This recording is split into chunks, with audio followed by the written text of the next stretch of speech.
Parents का Canada का tourist visa कब, कहाँ और कैसे लगवाया, उनकी जो इंश्योरेंस है वो मैंने कहाँ से कराई, कितने की कराई और क्या हिसाब किताब था। देख लिया पापा को।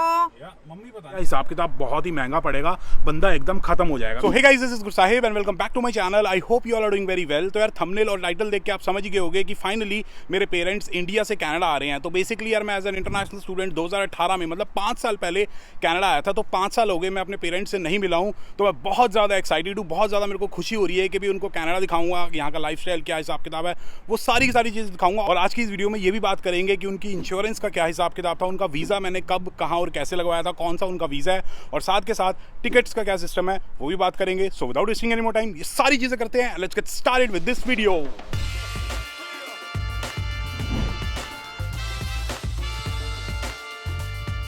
वही पेरेंट्स आ रहे हैं तो उनके साथ काफ़ी सारा लगेज भी आ रहा है। 2-3 तो उनके पास कैरी ऑन बैगेजेस हैं और साथ के साथ 23 किलो वाले 4 बैग्स हैं। उसमें से एक तो पूरा का पूरा जैस्मिन जी का है, मतलब उनके लिए डेडिकेटेड है। उसके अंदर सारा का सारा सौदा जैस्मिन जी का ही है। तो इसलिए यार हमने 7 सीटर गाड़ी रेंट की है, क्योंकि मेरे पास है एक SUV जो 5 सीटर है। तो 5 लोग और इतना सारा लगेज उसके अंदर नहीं आ पाता। तो ये जहाज़ हमने रेंट किया है, इसका जो रेंट है वो है $140 पर डे। और इंश्योरेंस का सिस्टम ये है कि मेरे क्रेडिट कार्ड पर इंश्योरेंस है रेंटल गाड़ी की, लेकिन उसमें लिमिट है कि गाड़ी का जो प्राइस है ना वो $65,000 से कम होना चाहिए या फिर उतने तक होना चाहिए। तो ये तो भाई साहब महंगा सौदा है $70,000 का। तो इसलिए मेरे को अलग से इंश्योरेंस लेनी पड़ी, जो कि है $25 पर डे। बाकी ज़्यादा बातें नहीं करते, निकलते हैं। और ये जो जैस्मिन जी ने ये शर्ट है ना, जैस्मिन जी ने सिलेक्ट करवाई थी, मेरा इसमें कोई हाथ नहीं है।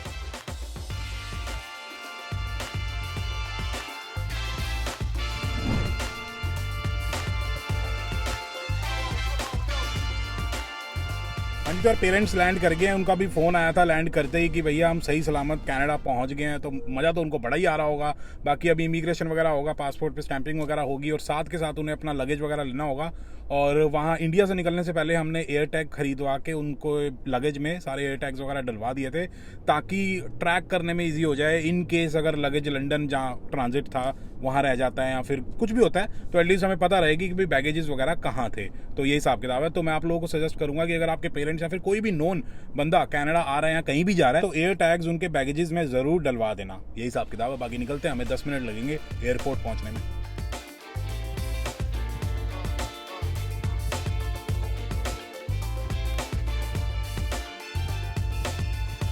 देख लिया पापा को। या मम्मी पता नहीं कहाँ, लेकिन वो रे डैडी हमारे।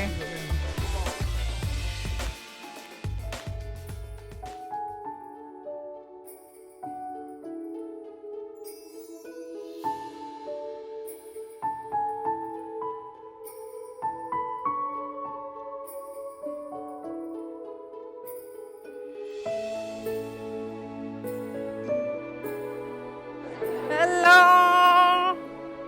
सत श्री अकाल।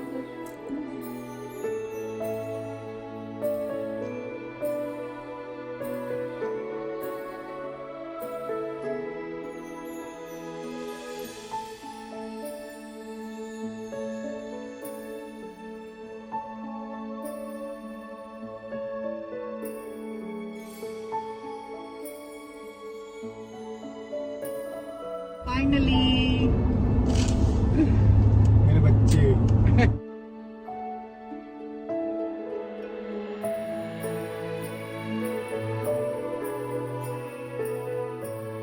हाँ जी, तो फाइनली हम पेरेंट्स को रिसीव घर पहुंच चुके हैं। थोड़े से वो थक गए थे क्योंकि 22 घंटे की फ्लाइट थी, तो ज़्यादा घूमने फिरने तो नहीं जा सके।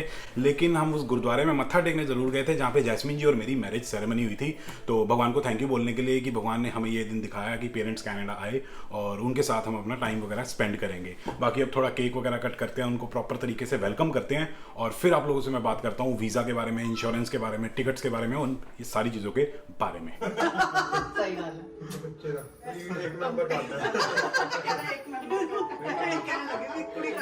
तो अब बात करते हैं कि मैंने अपने पेरेंट्स का कनाडा का टूरिस्ट वीज़ा कब, कहाँ और कैसे लगवाया, उनकी टिकट्स का क्या हिसाब किताब था, कितने की पड़ी, और सबसे मेन और सबसे ज़रूरी चीज़ उनकी जो इंश्योरेंस है वो मैंने कहाँ से कराई, कितने की कराई और क्या हिसाब किताब था। तो बेसिकली यार मैंने अपने दोनों पेरेंट्स का वीज़ा अपने स्टूडेंट टाइम पे लगवा दिया था, जब मैं 3rd सेमेस्टर में यहाँ कनाडा के अंदर एज एन इंटरनेशनल स्टूडेंट अपनी पढ़ाई कर रहा था। तो बेसिकली अपने पेरेंट्स का टूरिस्ट वीज़ा लगवाने के लिए आपको एक बहाना देना होगा, एक रीज़न देना होगा कि क्यों आपके पेरेंट्स यहाँ कनाडा आना चाहते हैं। अब वो बहाना कुछ भी हो सकता है। फॉर एग्जांपल आपको 1 साल कनाडा में पढ़ाई करते हुए हो गया और आपका बर्थडे आने वाला है या फिर कोई ओकेजन आने वाला है और आपके पेरेंट्स आपको विजिट करना चाहते हैं या फिर उस ओकेजन पे आप अपने पेरेंट्स के साथ होना चाहते हो और वो कनाडा में ही पॉसिबल है, तो इस तरीके से आप वीज़ा लगवा सकते हो। और सबसे बढ़िया जो ओकेजन है वो है कॉन्वोकेशन। तो आप ये बता सकते हो कि भी आपकी कनाडा के अंदर पढ़ाई कंप्लीट होने वाली है, आप ग्रेजुएट होने वाले हो और आप अपने कॉन्वोकेशन पे अपने पेरेंट्स के साथ होना चाहते हो। अब कॉन्वोकेशन इंडिया में तो हो नहीं सकती, वो तो कनाडा में ही होगी, तो पेरेंट्स आपके यहाँ आएंगे और यहाँ आने के लिए वीज़ा चाहिए, तो इस बहाने से आप अपने पेरेंट्स का टूरिस्ट वीज़ा लगवा सकते हो। और अपने पेरेंट्स का मैंने टूरिस्ट वीज़ा खुद ही अप्लाई कर दिया था। यूट्यूब पे यार दुनिया जहान की वीडियोस अवेलेबल हैं। अगर आप कॉन्फिडेंट नहीं हो तो किसी कंसल्टेंट की हेल्प ले सकते हो या फिर खुद भी कर सकते हो। काफ़ी सारे डॉक्यूमेंट्स होते हैं, काफ़ी सारे फॉर्म्स होते हैं, वो स्क्रीन पे दिखाई दे रहे होंगे। मतलब मैं कोई रेगुलेटेड इमिग्रेशन कंसल्टेंट नहीं हूँ, लेकिन अपने एक्सपीरियंस से आप लोगों को बता रहा हूँ। और सारे डॉक्यूमेंट्स के अंदर 2 जो मेन चीज़ें होती हैं वो होता है, एक तो होता है आपका इन्विटेशन लेटर कि आप अपने पेरेंट्स को इन्वाइट कर रहे हो। तो मेरा जो इन्विटेशन लेटर है मैं अपने ईमेल में सर्च कर लूँगा और लिंक डिस्क्रिप्शन में डाल दूंगा, तो वहाँ से उसका आप रेफरेंस ले सकते हो। मैं कोई कंसल्टेंट नहीं हूँ, गारंटी नहीं दे रहा कि भाई वो यूज़ करने के बाद वीज़ा लग जाएगा, बस बता रहा हूँ कि मैंने ये यूज़ किया था। और दूसरी चीज़ है प्रूफ ऑफ फाइनेंशियल सपोर्ट, कि जब आपके पेरेंट्स आएंगे तो आप कैपेबल होने चाहिए उनको फाइनेंशियली सपोर्ट करने के लिए। तो बेसिकली यार आपको अपनी सैलरी दिखानी होगी, ये बताना होगा कि कनाडा के अंदर आप इतना कमाते हो कि आपके पेरेंट्स जब यहाँ पे आएंगे तो आप उनको सपोर्ट कर पाओ फाइनेंशियली, और साथ के साथ उनको भी अपने फाइनेंसेस वगैरह दिखाने होंगे, लिक्विड एसेट्स वगैरह दिखाने होंगे कि जब वो कनाडा आएंगे तो वो भी अपने आप को फाइनेंशियली सपोर्ट कर पाए। और यार एक और जरूरी डॉक्यूमेंट होता है जिसको कहते हैं पर्पस ऑफ ट्रैवल। तो बेसिकली एक लेटर होगा जो आपके पेरेंट्स सबमिट करेंगे, मतलब उनकी तरफ से आएगा, वो ये बताएगा कि आपके पेरेंट्स यहाँ आना क्यों चाहते हैं, उनके यहाँ आने का क्या पर्पस है। तो ये बताएंगे कि हमारे बेटे की कॉन्वोकेशन है, बेटी की कॉन्वोकेशन है, या फिर जो भी रीजन आप देते हो अपने इन्विटेशन लेटर में उससे वो मैच करना चाहिए। तो इस हिसाब से आपका टूरिस्ट वीज़ा बड़ी आसानी से लग जाएगा, कोई औखा काम नहीं है। आराम से आपके पेरेंट्स आ सकते हैं, उनके साथ आप अपना टाइम स्पेंड कर सकते हो और अपनी लाइफ एंजॉय कर सकते हो। बाकी आगे बात करते हैं टिकट्स के बारे में और इंश्योरेंस के बारे में। अब यार एयरलाइन टिकट्स के मामले में मैं कोई एक्सपर्ट तो हूँ नहीं और थोड़ा सा लेजी भी हूँ, तो इस वजह से मैंने थोड़ा सा डिले कर दिया था बुकिंग कराने में। तो टिकट्स हमें थोड़ी सी महंगी पड़ी। एक पर्सन की जो राउंड ट्रिप है वो हमें पड़ी है 1,20,000 की। वही अगर हमने 6 महीने पहले बुकिंग कराई होती तो थोड़ी सस्ती पड़ती, लाइक 1 लाख से नीचे की पड़ती। और साथ के साथ मेरे पेरेंट्स जो हैं वो इनटेक के टाइम पे आए हैं, मतलब जब सितंबर इनटेक वाले बच्चे आते हैं तब मेरे पेरेंट्स आए हैं 2 अगस्त को, तो उसकी वजह से और थोड़ी महंगी पड़ी। अगर ऐसे टाइम पे आते हैं जब ज़्यादातर स्टूडेंट्स नहीं आते हैं, जब वो इनटेक वाला टाइम नहीं चल रहा होता, उस टाइम पे टिकट्स थोड़ी उस टाइम पे टिकट्स थोड़ी सी सस्ती पड़ती हैं। तो इस तरीके से आप प्लान वगैरह कर सकते हो। तो ये सिस्टम होता है टिकट्स का। लेकिन मेन चीज़ के बारे में बात करते हैं इंश्योरेंस का, क्योंकि अगर टिकट्स थोड़ी सी महंगी पड़ेगी कोई बात नहीं, लेकिन अगर इंश्योरेंस गलत ले ली या फिर नहीं ली तो भैया ज़िंदगी ख़त्म।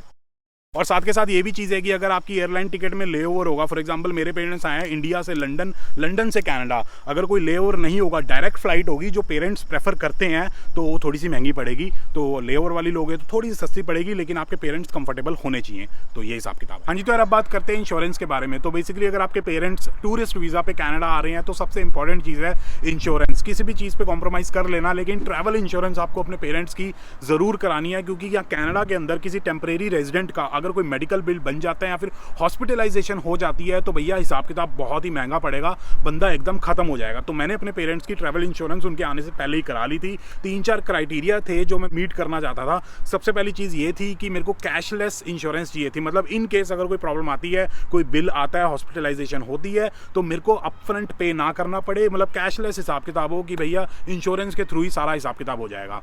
दूसरी चीज़ थी मेरे को 0 डिडक्टिबल चाहिए था। इसका मतलब ये है कि अगर कोई बिल बनता है तो मेरे को अपनी तरफ से कुछ भी पे ना करना पड़े, जो है सारा का सारा इंश्योरेंस कंपनी देगी। तीसरा क्राइटेरिया ये था कि मेरे को दोनों की, मतलब मम्मी और पापा की इंडिविजुअली $1-1 लाख की कवरेज चाहिए थी, कि इन केस अगर कोई प्रॉब्लम हो जाती है या फिर कोई बिल बन जाता है तो मेरे को कोई भी टेंशन नहीं होनी चाहिए, एकदम हिसाब किताब टेंशन फ्री होना चाहिए। ठीक है, अगर कोई नॉर्मल प्रॉब्लम होती है तो $50,000 तक का बिल आता है, तो वो तो कोई बात नहीं, लेकिन इन केस अगर कोई हार्ट से रिलेटेड प्रॉब्लम हो जाती है उस केस में बिल जो है वो $1 लाख भी पहुंच सकता है, जो कि बहुत बड़ा अमाउंट होता है। तो मेरे को कोई भी टेंशन नहीं चाहिए थी, तो कवरेज लेनी थी, तो $1 लाख तक की मैंने ले ली। थोड़ी सी महंगी पड़ती है लेकिन वो चीज़ ज़रूरी थी। और चौथा क्राइटेरिया ये था कि मेरे को कोविड कवरेज चाहिए थी। अब वैसे तो कोविड आजकल है नहीं, लेकिन इन केस ट्रैवल करते हो या फिर किसी भी वजह से कहीं से वो कैच कर लेते हैं और ऐसा कुछ हो जाता है या फिर कोविड से रिलेटेड कोई प्रॉब्लम हो जाती है तो उस केस में वो भी कवरेज होनी चाहिए। और लास्ट क्राइटेरिया मेरा ये था कि मेरे को एक्सीडेंटल डेथ कवरेज भी चाहिए था, कि गॉड फॉरबिडन अगर कोई प्रॉब्लम हो जाती है तो ये वाला कवरेज भी होना चाहिए। ठीक है,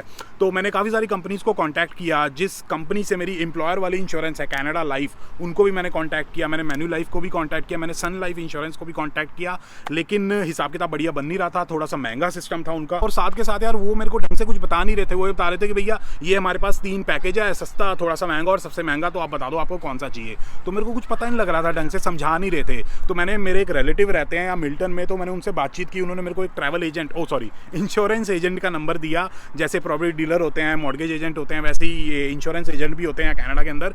तो उनसे मैंने बातचीत की, उन्होंने मेरे को 3-4 ऑप्शन दिए अलग अलग कंपनीज़ के। सबसे बढ़िया जो मेरे को लगा वो था ट्रैवलांस का। मेरे सारे के सारे क्राइटेरिया मीट हो रहे थे, और जो इंश्योरेंस मेरे को पड़ी पर पर्सन अप्रॉक्सीमेटली $600 की पड़ी, तो $1200 में दोनों की कवरेज होगी। लेकिन 2 चीज़ों का आपको बहुत ज़्यादा ध्यान रखना है। सबसे पहली चीज़ तो ये है कि अगर आपके फादर या मदर को कोई भी दिक्कत है, कोई छोटे से छोटा हेल्थ इशू है, कुछ भी प्रॉब्लम है, वो आपको अपनी पॉलिसी के अंदर डिस्क्लोज करना है। उनको बताना है कि उनको ये पहले से प्रॉब्लम है, ताकि आपको क्लेम लेने के प्रोसेस में कोई दिक्कत ना आए। और दूसरी चीज़ ये है कि पिछले 12 महीनों के अंदर कोई भी हॉस्पिटलाइजेशन हुई है आपके फादर की या मदर की, तो वो भी चीज़ आपको डिस्क्लोज करनी है, क्योंकि काफ़ी सारी कंपनीज बहाना ढूंढती हैं क्लेम ना देने का। तो ये सारी चीज़ें आपको डिस्क्लोज करनी है। हो सकता है कि अगर आप बताते हो कि पिछले 12 महीनों में कोई हॉस्पिटलाइजेशन हुई है, तो $200 आपकी पॉलिसी का जो क्या कहते हैं उसको, जो भी प्रीमियम है वो बढ़ जाए, कोई बात नहीं, $200 ही बढ़ेगा ना। लेकिन अगर क्लेम नहीं मिलता तो भैया बहुत ज़्यादा दिक्कत हो जाएगी। तो इन चीज़ों का ध्यान रखना। बाकी मैं सजेस्ट यही करूँगा कि किसी